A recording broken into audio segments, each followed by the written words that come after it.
Hello, good morning বন্ধুরা, সবাই কেমন আছেন? আশা করি ভালোই আছেন। বুঝতেই পারছেন, এই যে ঠান্ডা ফান্ডা নিয়ে কাজে লেগে পড়েছি। আর সকালে মানে তো সংসারে কাজকর্ম শুরু। এখন সকালের কাজ হচ্ছে এই যে টয়লেটটা ভালো করে একটু পরিষ্কার করে নেবো, এটা দিয়ে ঘষে ঘষে। এটাই হচ্ছে আমার জীবন। আজকে আর বসে করবো না, এটা দিয়ে একটু মানে সামান্য অল্প একটু ময়লা হয়েছে, আমি এটা দিয়ে বসতে একটু পরিষ্কার করে নেব।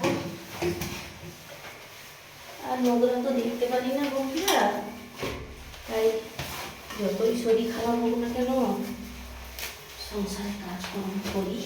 করবো, আমি হচ্ছি কাজ পাগল মেয়ে, কাজ পাগল।